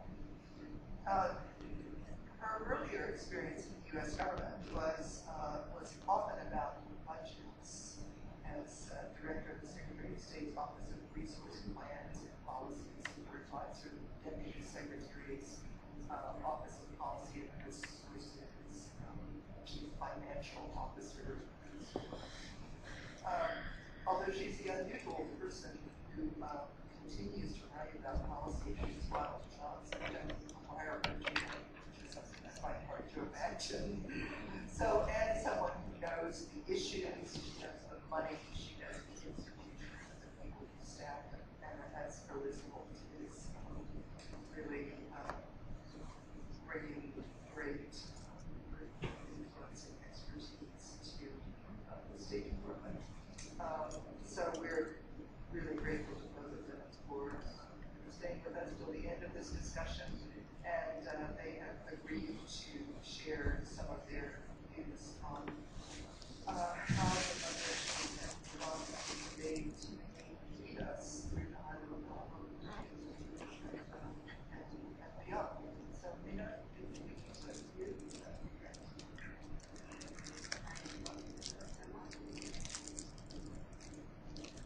So thank you very much. And ladies and gentlemen, as you know, Sweden is chairing the 7th round of the Global Forum on Migration and Development. Since its inception, we have seen dialogue and trust emerge in a domain that used to be characterized by polarization and lack of trust. And this is a very positive development. In the GFMD, governments now share experiences and lessons learned, leading to improvements in policy, programs, and practice. Ultimately, this will bring benefit for countries of origin, destination, and migrants themselves. In my mind, the success of the forum largely stems from its voluntary and state-led nature. Government set the agenda and thus feel a strong ownership for the issues that are being discussed. The voluntary nature of the forum also means that governments engage more in depth in the thematic discussions they choose to contribute towards. In a recent assessment of the GFFD, an overwhelming majority of states confirmed that the forum and its working methods do add value to compared to other international fora, and indeed the ever-increasing number of governments that do engage with the process testifies to this success. This brings me to the working method of the GFMD. The forum entails a process of gathering interested states in government teams set up around shared policy priorities and challenges in relation to migration and development. This working method allows governments to systematically interact and exchange experiences with each other and other stakeholders over extended periods of time to identify development practices and learn from each other. Over the years, we have engaged in constructive discussions around issues like labor migration and mobility, diasporas, remittances, strategies for addressing irregular migration and enabling irregular migration, the rights of migrants, policy coherence and mainstreaming, as well as data and research, governance of migration and coordination of dialogue. Looking at more concrete outcomes in these thematic areas, we have seen documentation of good practice of bilateral labor arrangements, benchmarks, monitoring and licensing systems for recruiters and other intermediaries, sharing of legal frameworks that enable mobility and the impact of skill circulations, and sharing of practices of how to facilitate productive investments and spending on health and education through remittances. When dealing with rights, the discussions in the GFMD have not only focused on international conventions, but also engaged with what measures are in place for migrants to access social and economic rights. Examples of issues that discuss include portability of pensions as well as different national examples of cost-effective healthcare models. Ladies and gentlemen, these advances cannot be taken for granted or assumed to be immune from setbacks. They do require constant engagement by governments and other stakeholders in the GFFD process. As the current chair of the GFFD, Sweden would therefore encourage stakeholders to nurture the constructive approach to migration and development that has emerged over the years in the GFFD as we go into the high-level dialogue. Sweden is committed to contribute to a positive, a constructive, and a future-oriented high-level dialogue. And I will return to the outcomes that we would like to see from this shortly. First, let me reflect on the theme of this session. Where does what we read know? We know that migration forms a natural part of the human condition. It's one of mankind's oldest strategies for reducing poverty, and at an individual level, it has proven to be one of the most direct and effective ways of improving one's well-being. The UNDP Human Development Report from 2009 highlighted how people migrating from low-income countries to higher-income countries on average could gain a 15-fold increase in income, a doubling of education enrollment rate, and a 16-fold reduction in child mortality. Migration also affects many more than the nearly 1 billion or 1/7 of the world's population who are migrants today. I'm talking about here, of course, the combined number of internal migrants, which make up to 740 million, and international migrants, which approximately amount to 240 million migrants. Both of these groups bring benefits to society's development, most directly through the hundreds of billions of dollars remitted each year, but also through filling needs on the labor market, encouraging trade and investment between countries, as well as transferring skills and ideas between rural and urban areas and across countries. Drawing on the evidence presented to us here today, this leads me to see an increasing need for governments and other development actors to plan for and act upon the opportunities and challenges that migration brings. This ambition, I believe, lies at the heart of the GFFD. I would argue at this point that this points towards the importance of closer intergovernmental cooperation, enhanced multilateral coordination, and improved policy coherence for development.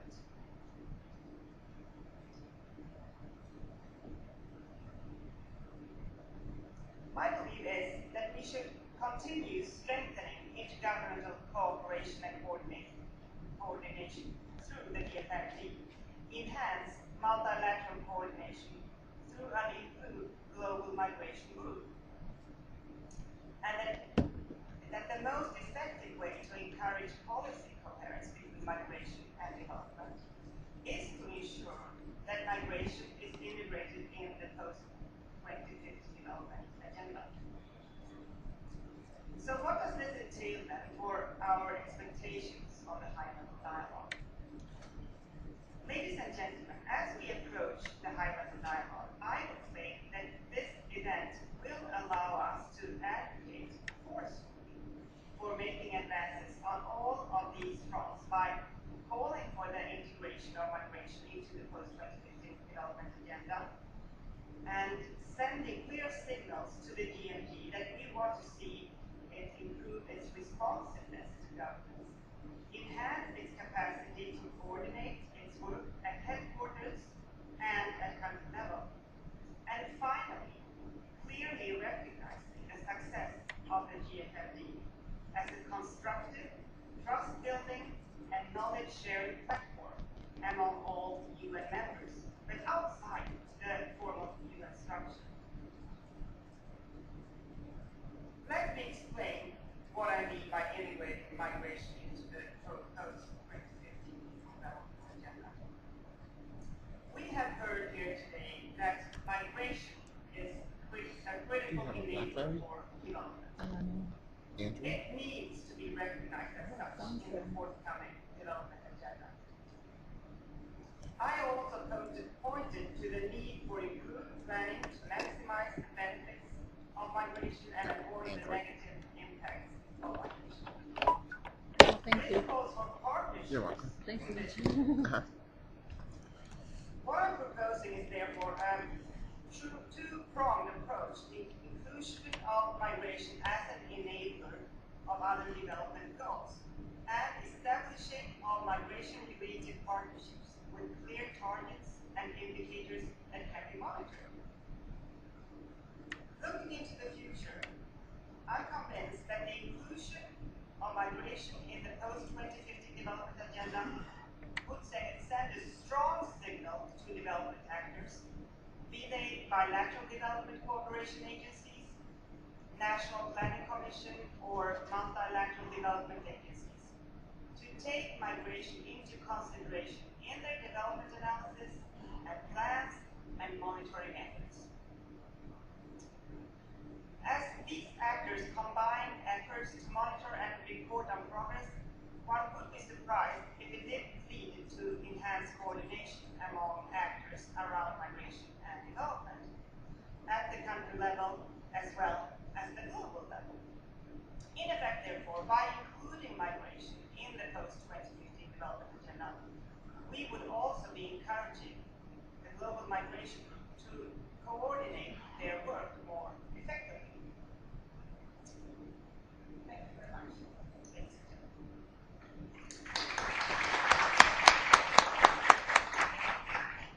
Thank you very much, Nina. It's, I think this sort of coincidence of the high-level dialogue and this year's chairmanship of the GFMP really creates an opportunity that all of us are eager to take advantage of. So, Anne, turn to you now. Thank you very much, Kathleen. Thank you to the Migration Policy Institute and to Governance Week for co-sponsoring this very informative workshop. I would like to take a few minutes to talk about the challenges of linking migration and development, as well as some thoughts about how we, involved in discussions on migration, can better engage with our development colleagues. Over the last few months, as I prepared myself to lead the United States delegation to the 2013 High-Level Dialogue on Migration and Development, I have become immersed in the challenges associated with those topics. One thing that has become clear to me is the importance of an evidence-based understanding of migration trends, as we looked at today, thinking especially the extent of South-to-South migration, different way migration affects economies and development, sending and receiving countries, and migration to emerging markets. We also need to begin thinking about future issues like how environmental changes may affect migration going forward. Since these are all topics addressed today in panels, I want to commend the organizers, participants, and presenters here today for their efforts to highlight what we empirically know about migration and development, and we'd like to see continued efforts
some have noted that even where there are developmental benefits of migration, they are uneven.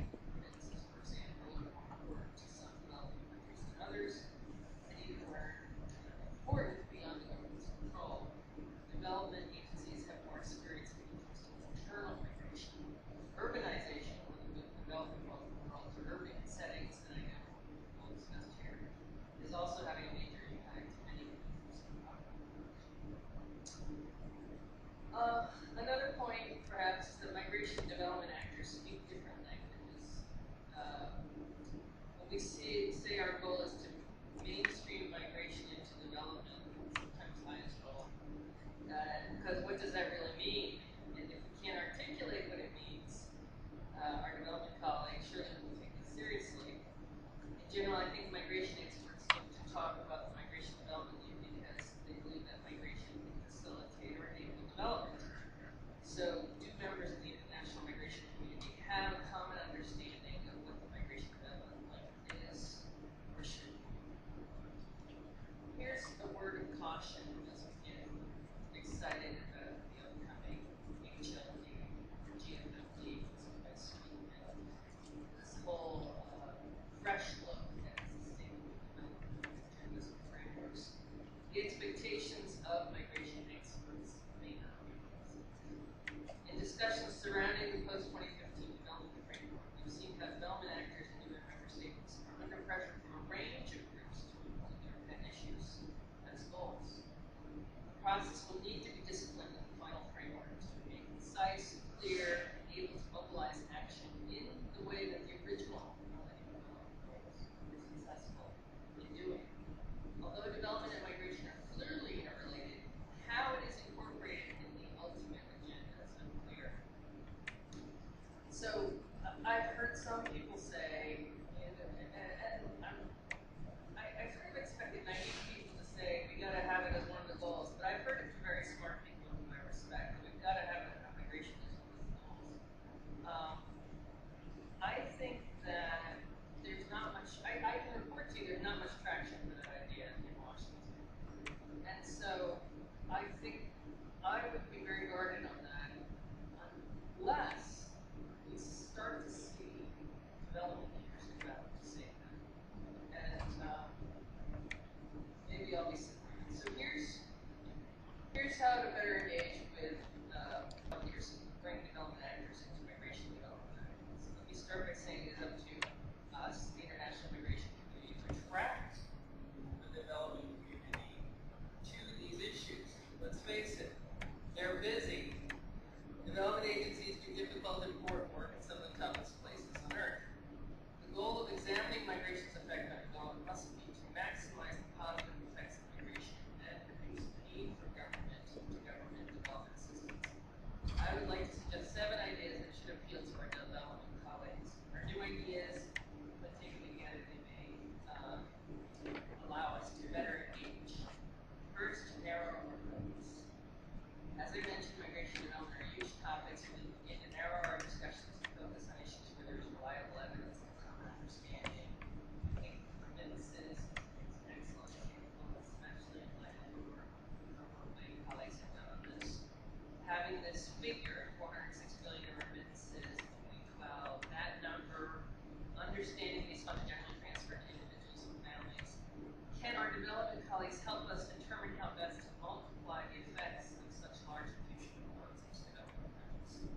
Second, point to empirical evidence showing that migration enables development, which of course is the discussion today. So,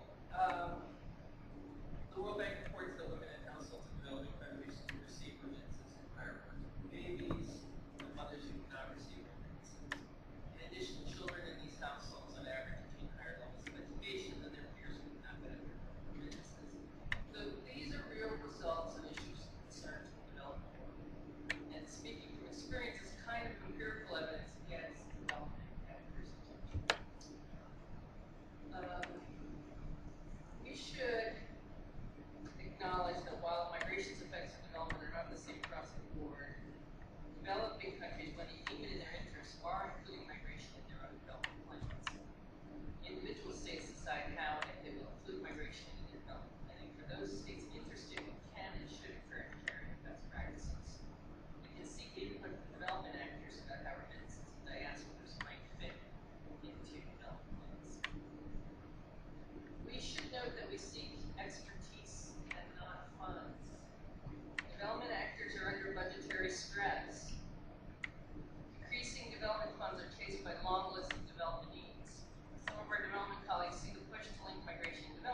think they look to the 2013 high-level dialogue as a catalyst for people to bigly bring the development world and the international migration movement together. This would be a great outcome from the high-level dialogue.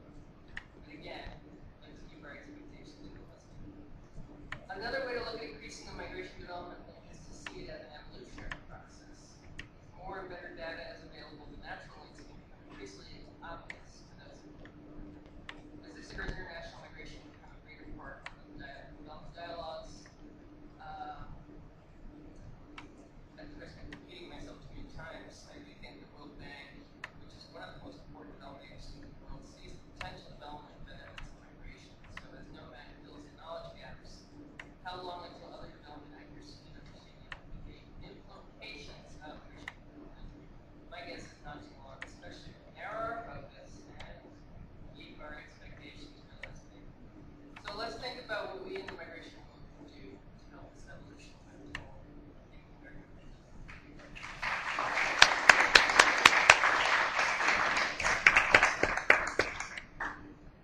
Thank you very much. Thank you very much, and thank you both. We have just a few minutes for discussion, question, comments, and I would urge you to make your own comments, not don't feel that you only have to address a question to our guests. But this has been a full day without very much time for discussion. So we have a few more minutes. Just I would beg you to try to keep it brief, and that by our speakers and panelists also to comment if you wish at this point. We have one lady in the third row. I think there's a button you have to push. There we are. Could you introduce yourself, please? Yes, of course. I'm Lewis Evans, the chair of the NGO Committee on Migration here. Welcome. Thank you so much for all of this, every one of you. It's very important for us. I just want to make a comment. Could you speak a little closer to the mic? Yes, is that okay? I just would like to make a comment a little bit in response to the U.S. Comments. And it's just a comment, okay? Please. But it was always my understanding, and I think from some of the other NGO community, when this thing started way back when, let's say in 2006 or something, actually we were all wondering why migration was introduced at all. Because our aim was to see how development could best be, how there really could be development so that people wouldn't have to migrate unless they wanted to.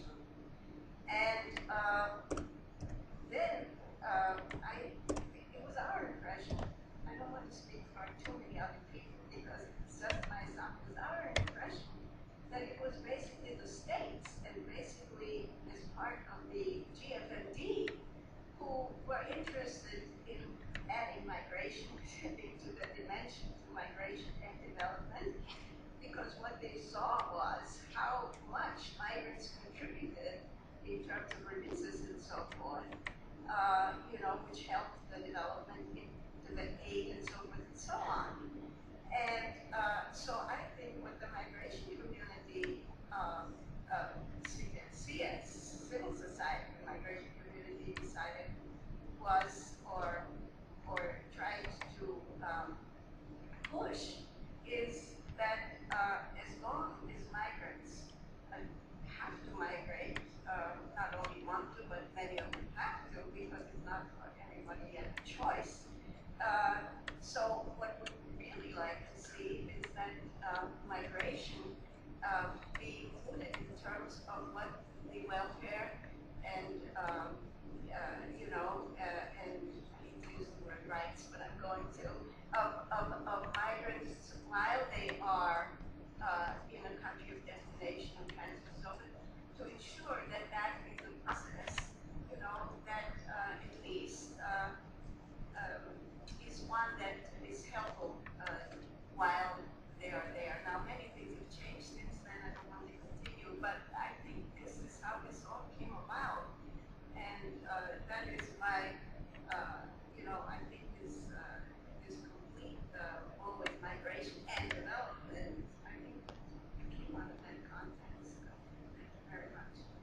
thank you for your comment. Are there others who would, at this late stage, like to ask a question or make a comment?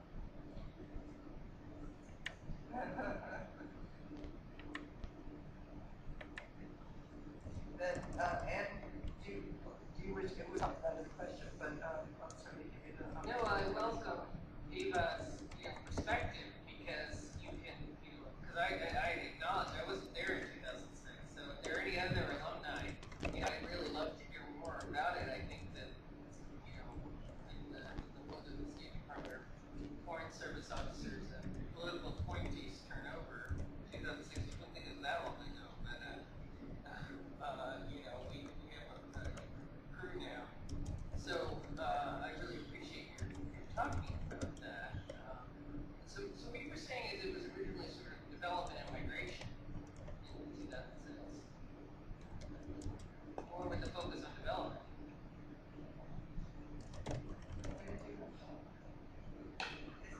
Not the American perspective, obviously, but of course, I think that we all want to have to strive that the migration that actually takes place in the world is made out of choice and not out of necessity. But this is still not. This is a vision for the policies that you pursue today. This is not happening right now. We see migrants forced to move out to Syria, for example, and there are many other examples. And the connection between different policy areas.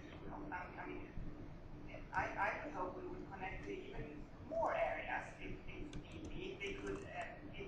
contribute to the effectiveness of the policy. I'm constantly a problem. The responsibility of policymakers is, of course, to make the most of taxpayers' money, and that's what we're trying to do. And evidence is pointing in this direction, so let's go ahead and do it. I have a different perception of the sequence of how these issues got connected, having been involved right back to the time when Secretary General Kofi Annan formed the first sort of working group on migration within his office. And I was privileged to be a member of that group, and the impetus there was this very strong feeling that if the UN was going to remain relevant, that it had to take on the great issues of the day. And he saw migration as one of the great issues of the day, which, as we heard from Rainer Boltz earlier today, really is a reshaping of the world or responding to part and parcel of the forces that are reshaping the world. And development became, as my colleague Gregory Laniatis likes to put it, the sort of safe harbor where you can talk about migration without it being too political and too divisive among countries.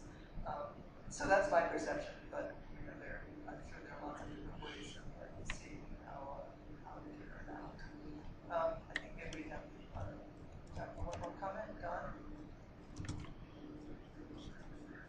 If you put your hand up and so the sound technician can see.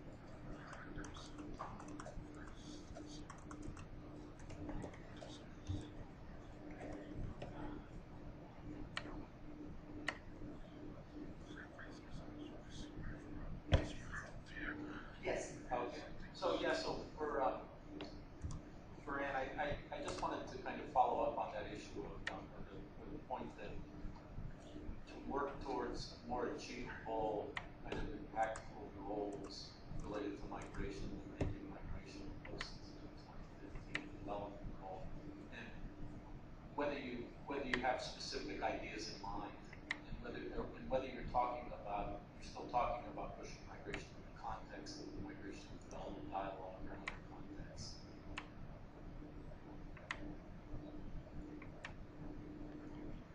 I think that the MDTs have been incredibly useful, not so much in the US, but the rest of the world, of rallying governments and publics to focus on, a short list world's problems, but stated as goals and not as just a visual listing of problems. And so I can understand why so many people want to now take a second look, and if not to continue those, to continue something like them, Sustainable Development Goals or something like them, because they have a tremendous, the concept was so simple that it was a great educational tool. I saw in Europe some ministries use it as a budgeting tool to assign resources against. So they have been successful. Not all of them have been achieved. Ones have achieved, parts of others have been achieved. But I mean, I think they were still successful just in terms of an educational, marketing, teaching item. So if we can't get one for migration, like there's going to be lots that you can get one for whatever, how can we sneak migration in to several of places where it's not used? And that way, when they are launched, where they are discussed, that's when some of the information that's been presented here, this evidence base, can help inform debate. I'm telling you, it's going to be obvious. So if I'm dodging the question, come back at me now, because that's as far as my thinking is concerned. But I'm wondering kind of where you think it is obvious and impactful to include migration and kind of development metrics if there's not one migration. I was talking to the head of UNFPA today, Dr.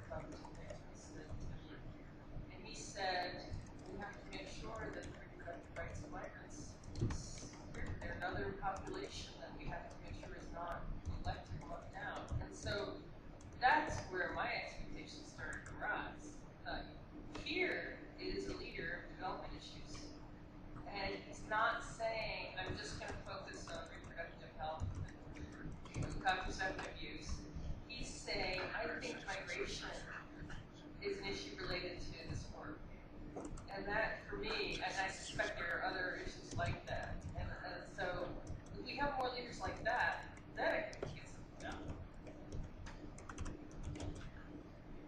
Michelle, do you have a quick comment in the front and center?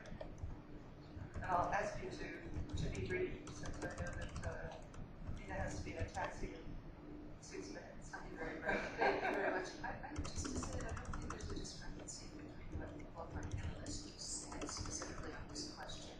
I completely agree with them that it's not realistic to imagine a goal specifically about migration, but ensuring that it's an enabler of development under other identified targets. So about access of migrants to health, access of migrants to education, access of migrants to decent work, and then as a partnership, as one of what will be many partnerships for cooperation would be a way. So it wouldn't be one of 8 or 10 big development goals, but allow them to factor under that. And I just wanted to say very briefly, a quick advertisement. Next week, the Open Working Group of Governments Producing Sustainable Development Goals will be taking up the issue of population dynamics, which includes consideration of migration. And we've just had confirmation that we will be co-organizing a SIPEC on migration for the 2050 development agenda. Actually, not we, but governments of Bangladesh and Sweden will be co-organizing with the participation of others, and we'll let you know exactly when that will be. But I think that's the next step in the mechanism to pursue this agenda. So thank you both very much. Thank you for explaining to us and to the audience what we actually said, and that we actually said the same thing. That's great. Well, I must say this has been a bit of a whirlwind tour of what we know about a set of policy issues and the intersection of migration and development, and I hope you found it useful. In the next couple of months, well before the high-level dialogue, we will be publishing under MPI a set of policy memos on the topics that we've discussed today. And we hope that this information may ease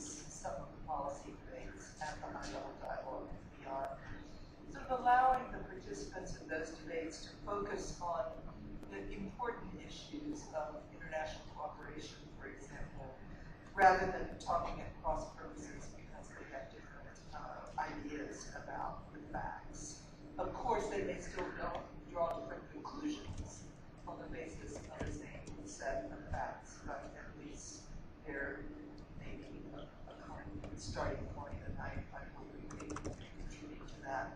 I can't close this meeting without a few words of thanks to my colleagues at the Migration Policy Institute, to Gregory Maniatis, to Lisa Dixon, Sylvia Fedman, Natalia Wogda, Susan Brunson, and above all, Susanna Rhodes. Susanna, would you please stand up? She has been a real impresario of this meeting, and many of you will have had about 500 emails from her in the last week or two, and she really has made the whole thing happen. I'm profoundly grateful, Susanna. I also, like very much to thank Rachel Reyes from the Center for Migration Studies, who's been such a great help to us, and from the speech. It's Elena Banks and Jen Peterson and Emily Bailey have all really worked hard to get us into this building and secure this room, and in more ways than I can count. So thanks to all of them. Thanks to all of you. Thanks to our panelists, and particularly these two who have gotten us to the end with such really inspiring words. So we look forward to a continuation of this discussion from October through May and more. Thank you all.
You just came?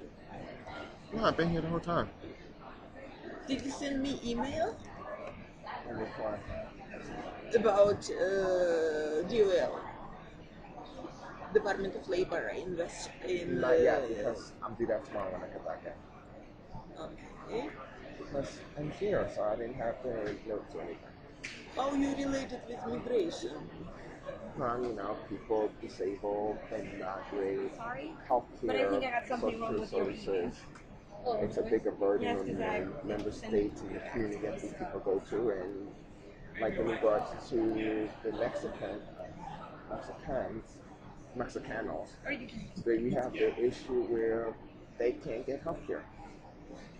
Yeah, because excellent presentation in United Nations, but reality, if I knew about this one, I will go to United Kingdom or because I work with that. Yes. You're no, but the other one, but it's a huge gap, and this is what is going on in Department of Labor. You see unpaid jobs. It's unbelievable. Yeah.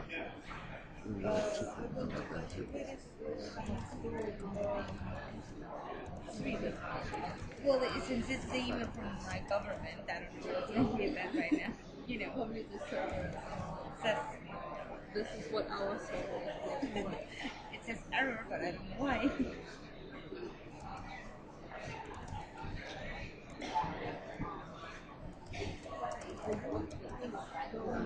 Listen to Bird. Yes, Listen to Bird.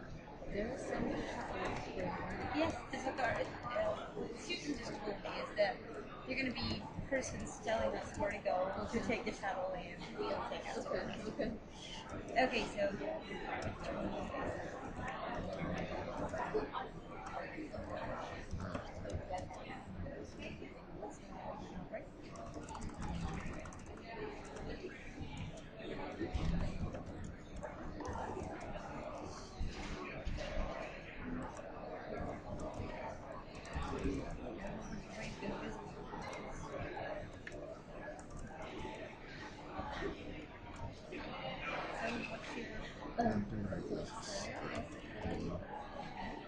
yes.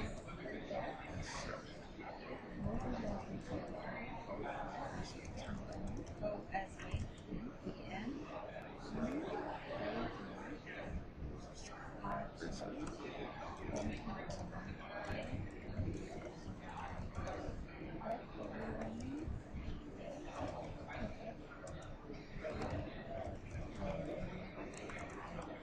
Oh, sorry. Okay.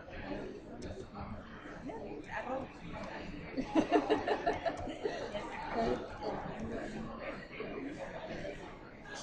UP. Okay. Okay.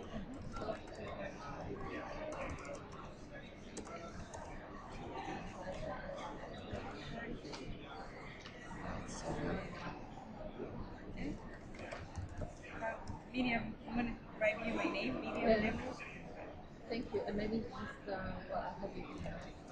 Yes. Cool.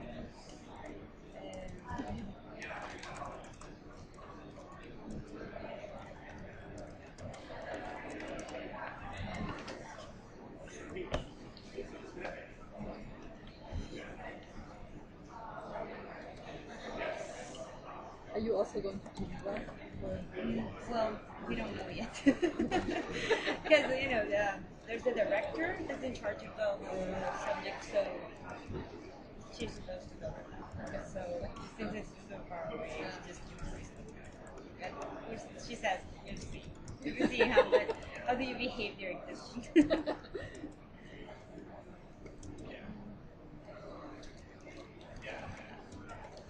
Yeah, because I don't have too much time. How long has the Vice Minister been? She's been, since this new government started, which is 1 year and 6 months. And, yeah, I think she's normally in that we are really stable. Because, you know, they're not so much stable as beginning. Yeah, in our countries, you know, government just changed. Yeah. And she's been diplomatic. She was a Mexican ambassador. So she's a Mexican. And before that, she was in Washington. Minister. Yeah, Minister. Yeah.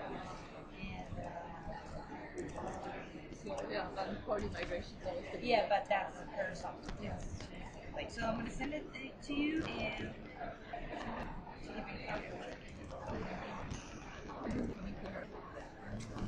Dorm.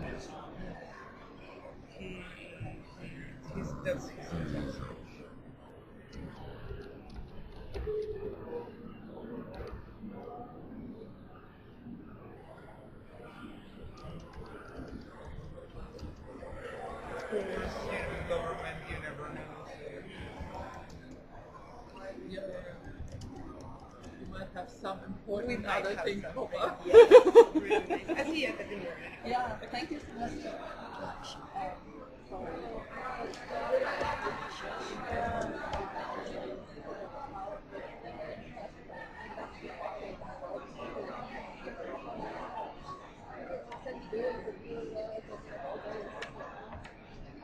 Yeah. So I'm just like I'm Okay. Nothing more. Yeah, exactly right. That's why Thursday, tomorrow, Friday.